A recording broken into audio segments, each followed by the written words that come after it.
지금으로부터 몇십 년 전에는 50살만 넘어도 노인 대접을 받으며 편안한 노후를 보냈습니다. 더는 일하지 않고 집에서 손자 손녀들 재롱을 보면서 한가한 삶을 보내는 경우도 많았습니다.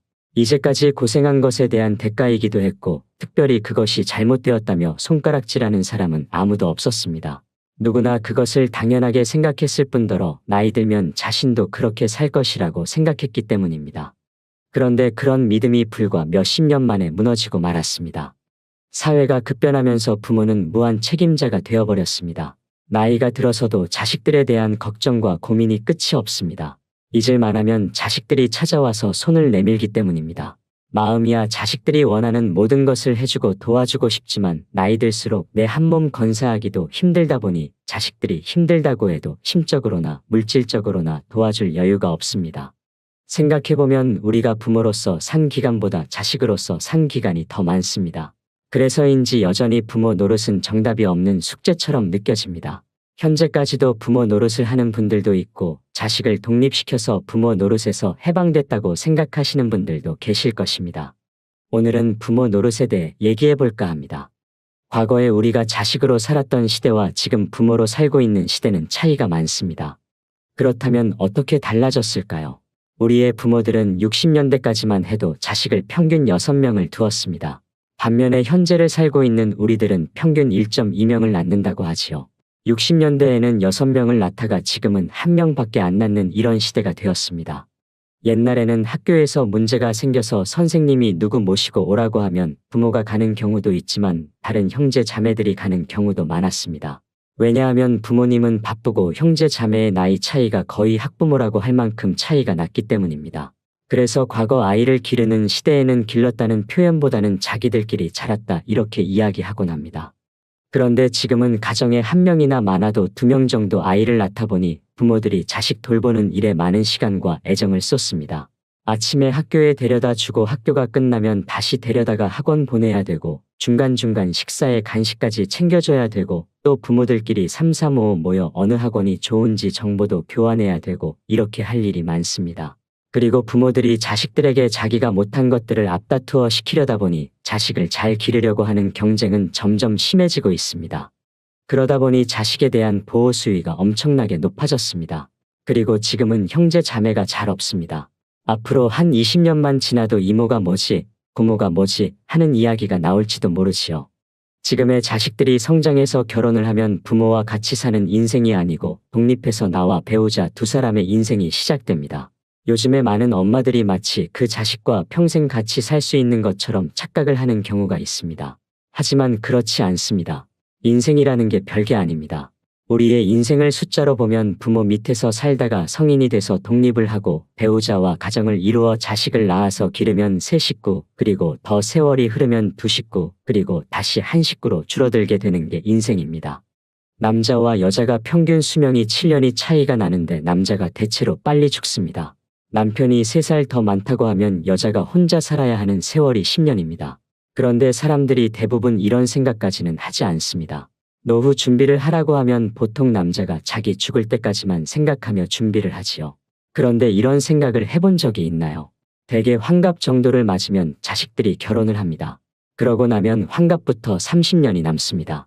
그 30년은 다시 부부가 사는 겁니다. 행복이라고 하는 것은 자기가 바라는 것을 이룰 때 행복이라고 하는데요. 그런데 자식이 독립을 해서 자기도 자식을 낳고 살고 있는데 왜 내 용돈은 안 주냐 이렇게 기대를 하면 행복할까요? 불행할까요? 간단한 겁니다. 그러니까 자기가 자식에게 어떻게 기대하고 사느냐 하는 게 나의 행복을 결정하는 중요한 변수라는 것입니다. 그게 자식뿐만이 아닙니다. 배우자에게 무엇을 기대하시나요? 본인이 기대하고 있는 것이 많으면 많을수록 행복지수가 떨어집니다. 1960년에는 우리 부모들의 평균 수명이 52살이었고 그 이후로도 70에서 80세에 가셨고 또 자식들이 6명이나 있었기 때문에 자식들이 부모를 부양하는 게 비교적 쉬웠습니다. 그런데 우리들이 어른이 돼서 자식들의 도움을 받으려고 할 때는 자식이 많아봐야 한두 명이다 보니 자식이 부모를 모시기가 쉽지 않습니다. 이렇게 생각하면 자식에게 무엇을 기대한다고 하는 것은 불행으로 가는 지름길입니다. 그러면 이제 자식을 어떻게 길러야 될까요? 사실 우리 세대는 부모님의 희생과 헌신적인 사랑으로 자란 사람이 많을 것입니다. 그러면 이 시대를 살고 있는 우리는 부모 노릇을 하면서 우리 부모 세대가 우리에게 한 것처럼 모든 것을 다 투자해서 올인을 해야 할까요? 내가 이 아이를 위해서 나의 모든 걸 바쳤을 때 어떤 결과를 위해서 나의 노후를 위해서 한다. 이런 태도는 되도록 지양하는 것이 좋습니다. 단지 내가 정말 자녀를 사랑하기 때문에 대가를 바라는 마음 없이 그 순수함 자체로 최선을 다하는 것은 괜찮습니다. 옛날에는 내가 아프면 큰아들네 집에 갔다 눈치 보이면 딸네 집에 가고 또 눈치 보이면 다른 아들네 집에 왔다 갔다 하면 됐는데 지금은 자식도 하나둘밖에 없고 우리는 100살까지 살게 되고 그러다 보니 나이 들어 아들네 집에 갔다 눈치가 보이면 나중에는 갈 곳이 없습니다.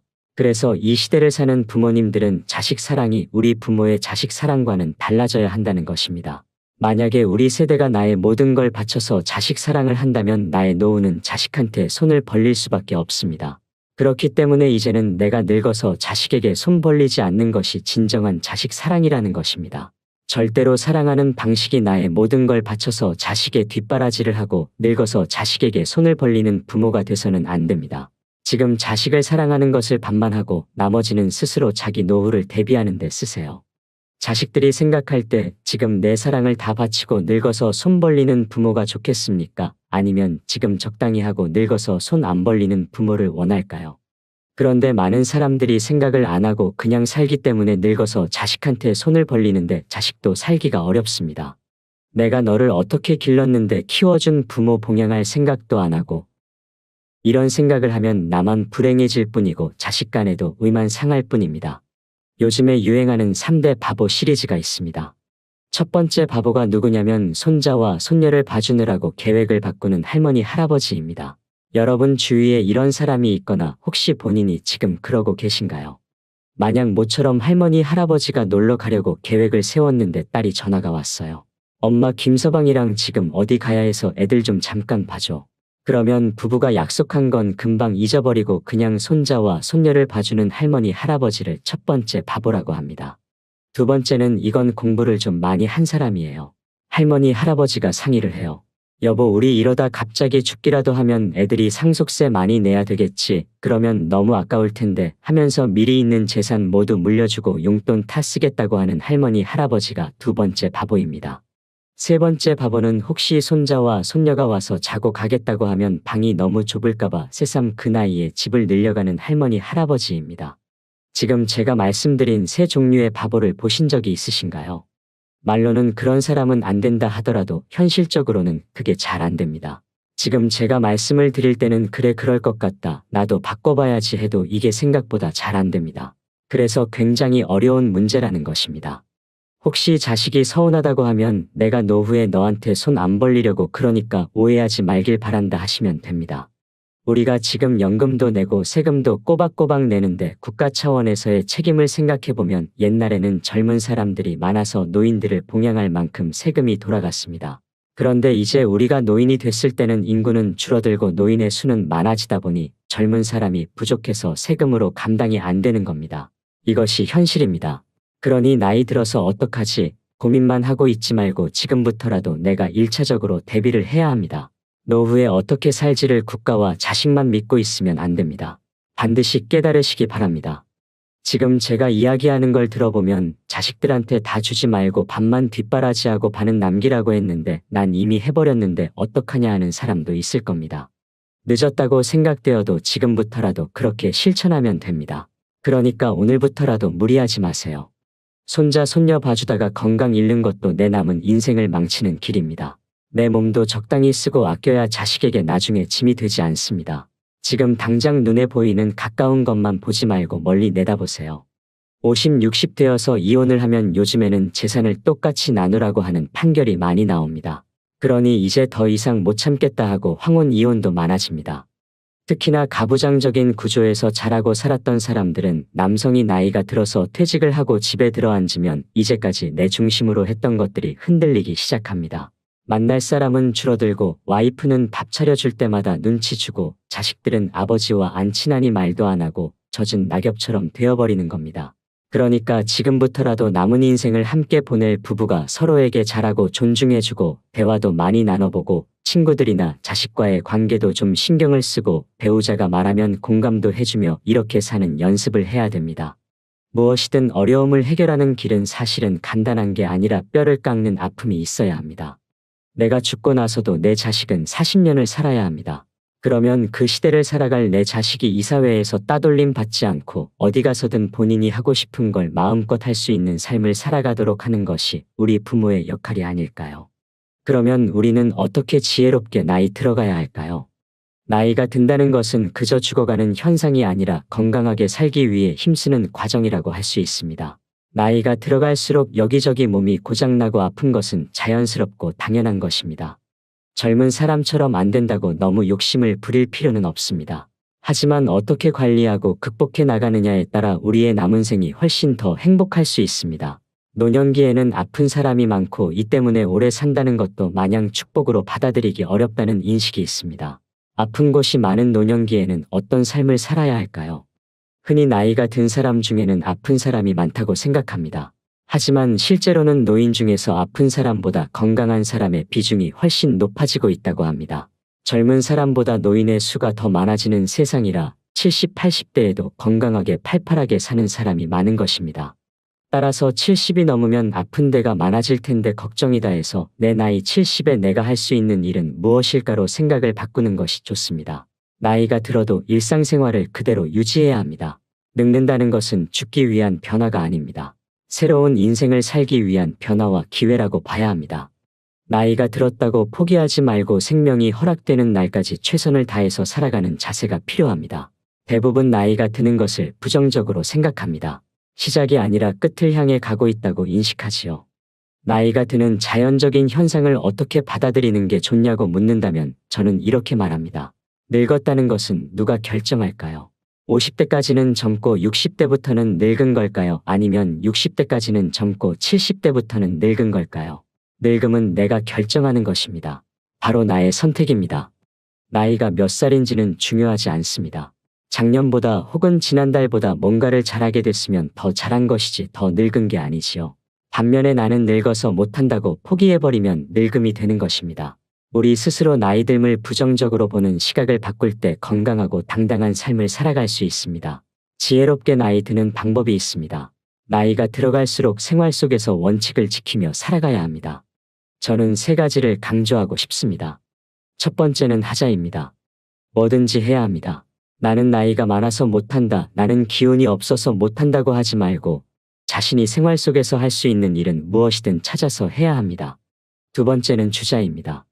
예전의 노인은 가족이나 이웃의 도움이 필요한 사람이었습니다.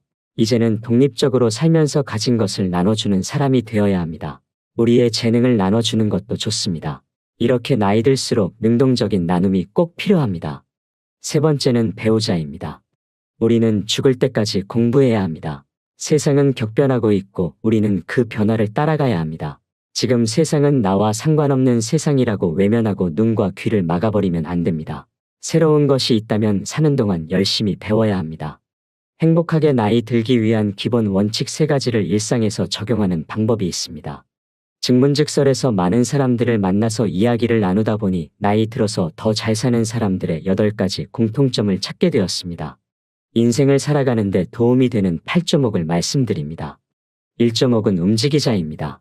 부지런하게 움직인다는 것은 정말 중요합니다. 가만히 있어서는 안 됩니다. 노동을 하거나 운동을 하고 집안일을 하면서 몸을 계속 써야 합니다. 건강을 얻는 것은 꾸준해야 하고 건강을 잃는 것은 한순간입니다.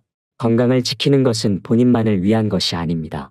아무것도 하지 않고 움직이지 않는 것이 몸을 아끼는 것이 아닙니다. 무리하지 않는 선에서 움직이는 삶을 살아가시길 바랍니다. 2조목은 마음을 쏟자입니다. 나이가 들었다고 해서 주변 사람에게 세상 돌아가는 일에 무관심해지지 말아야 합니다. 특히 변화하는 것에 마음을 써야 합니다. 사람이 고정관념과 편견에 갇히는 것만큼 무서운 게 없습니다. 생각의 유연함을 지켜야 합니다. 그래야 이해하고 배려하는 마음도 자연스레 생깁니다. 봉사도 할 수 있을 때 하고 배울 수 있는 것은 배우는 게 좋습니다. 배우는 사람이 존경받는 인생을 살 수 있습니다. 3조목은 변화에 적응하자입니다. 왕년에 얼마나 잘 나갔는지를 과시하면서 그때 생각에서 벗어나지 못하면 현재에 적응하지 못합니다. 과거에 머물지 말고 변화에 집중해야 합니다. 과거나 미래에 매여 있지 않은 현재의 삶을 살아가세요. 주위의 소중한 것들을 놓치며 살아가지 마시길 바랍니다. 후회만 남을 인생을 살면 그것이 나의 과보로 돌아오게 됩니다. 사조목은 절제하자입니다. 절대 무리해서는 안 됩니다. 아직 젊다고 체력을 과시하는 것도 금물입니다. 과음, 과식은 자제해야 하고 운동도 강도를 조절해야 합니다. 사람을 사귀는 것도 절제가 필요한 시점입니다. 무엇이든 과하지 않는 것은 중요합니다. 과한 것은 독이 됩니다. 한결같이 평정심을 유지하고 쉽게 분노하지 않는 것도 중요합니다. 내 마음의 중심을 잡으세요. 오조목은 나이 탓하지 말자입니다. 나이는 탓할 게 아닙니다. 무엇을 할지 말지는 나이가 결정하는 것이 아닙니다. 내가 결정하는 겁니다. 나이 때문에 이것도 안 되고 저것도 안 된다고 말하시는 분들이 있습니다. 그런 것은 없습니다. 나의 한계를 정하지 말고 무엇이든 도전해보세요. 일단 시도해보고 노력하는 자세가 중요합니다. 육조목은 남 탓하지 말자입니다. 남에게 도움을 요청하기보다는 내가 해야 합니다. 또 이런저런 눈치를 볼 필요가 없습니다. 그동안 하고 싶었던 일을 실컷 해도 됩니다. 이루지 못한 꿈이 있다면 이뤄보세요. 남이 대신 해줄 수 있는 것은 없습니다. 내 삶의 주체는 바로 나 자신입니다. 7조목은 어울리자입니다. 인생은 혼자 와서 혼자 가는 것이지만 나이가 들면 혼자 있지 말고 어울려야 합니다. 다가오기를 기다리지 말고 먼저 마음을 열고 다가가는 용기도 필요합니다. 외로움은 마음의 병을 부르게 됩니다. 하지만 친구가 없어도 슬퍼하지 마세요. 외로움을 사람이 아니라 다른 것으로 채울 수 있다면 그것도 좋습니다. 길가의 꽃도 친구가 될 수 있고 내 옆의 책도 친구가 될 수 있습니다. 8조목은 규칙적으로 살자입니다. 건강하게 사는 어르신을 보면 대부분 규칙적으로 사는 것을 확인할 수 있습니다. 특히 식사 시간은 꼭 지킵니다. 나이가 들수록 생체 리듬이 깨지지 않도록 노력해야 합니다. 상대적으로 시간적 여유가 생기는 노년에는 운동을 하며 시간을 보내는 경우가 많습니다. 운동은 며칠만 해서는 효과를 보지 못합니다. 인내심을 가지고 꾸준히 규칙적으로 해야 효과를 볼 수 있습니다. 운동은 3주는 해야 내 것이 되고 3달을 하면 효과가 나오고 3년을 하면 비로소 문화가 된다는 것을 명심해야 합니다. 나이 드는 것은 두려워할 일이 아닙니다. 70살인데 주변의 도움을 받으며 수동적인 하루를 사는 사람이 있고 100세에도 활동적으로 살면서 스스로 선택하고 책임지는 하루를 사는 사람이 있습니다.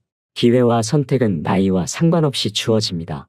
인생을 너무 잘 살아야겠다고 생각하면 지금의 인생이 초라해집니다. 인생은 그냥 길가에 풀 한 포기가 나서 사는 것과 같습니다. 아침에 눈을 뜨면 오늘도 살았네 하고 한 번씩만 외쳐보세요.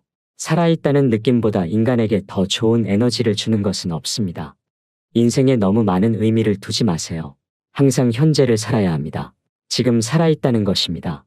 불행한 이유들을 만들어서 움켜쥐고 있지 마시고 놓아버리세요. 살아있는 행복을 지금 누리시면 됩니다.